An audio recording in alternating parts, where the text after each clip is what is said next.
for most of you, and it's about the Camp Ruston German POW camp that was here in the 1940s during World War II. Then the remains of this camp are off I-20 on Highway 150 between Simsboro and Grambling. There's a couple of buildings that remain. And Camp Ruston was one of the largest German POW camps that was built in the United States. There were over 500 of these camps built all across the United States. One of the largest was right here in Ruston.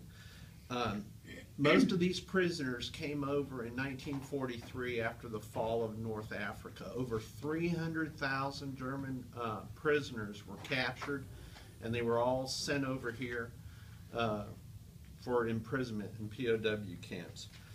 Most of the prisoners at Camp Ruston were survivors of the German Africa Corps and also U-boat crewmen on U-boats that had been sunk in the Atlantic Ocean. The United States strictly followed the Geneva Convention with the establishment of all these POW camps. According to the Geneva Convention, they had to feed these prisoners the exact same food that our own soldiers were getting, and they had to be housed in housing comparable to U.S. soldiers. So our government built all these camps across the United States just like a U.S. Army camp. Barracks were the same. The food was the same. In fact, these prisoners were fed better than American civilians because of wartime rationing.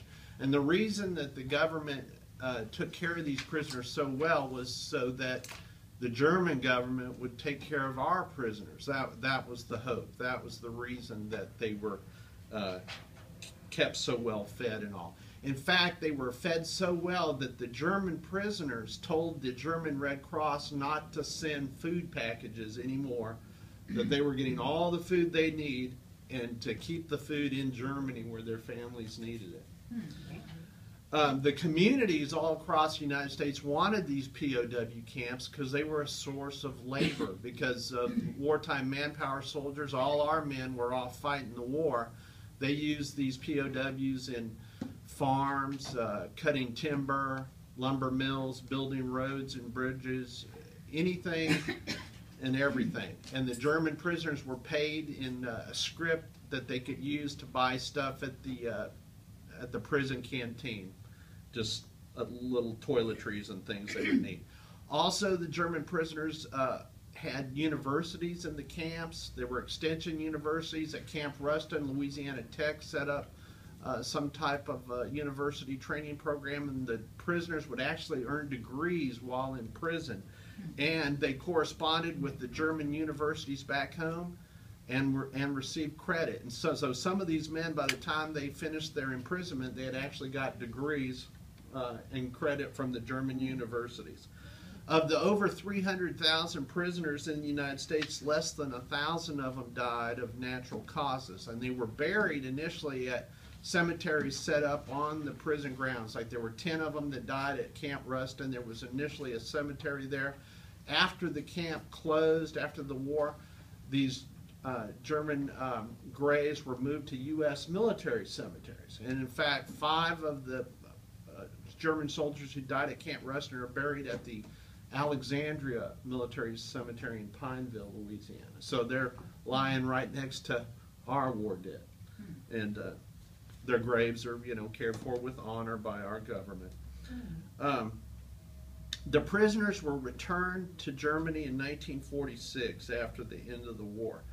And so this is compared with the treatment of the German prisoners that Russia took.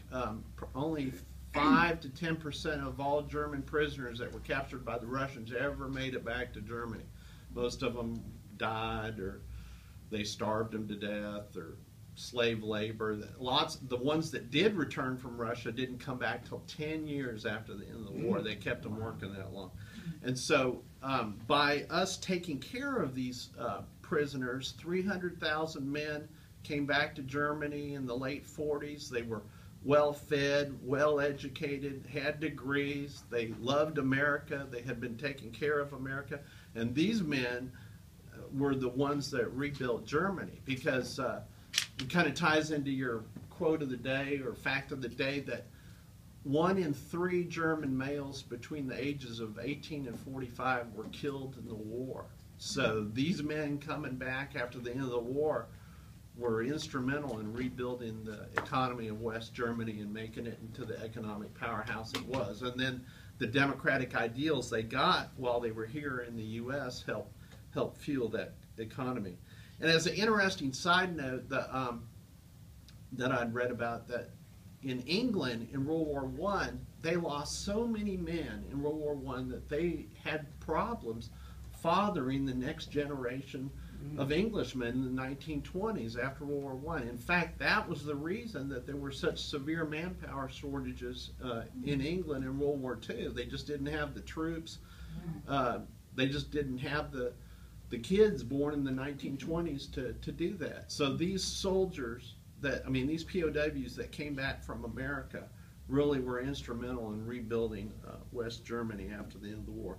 These people became leaders of the new Germany. And so that's my story on Camp Ruston and German POW camps.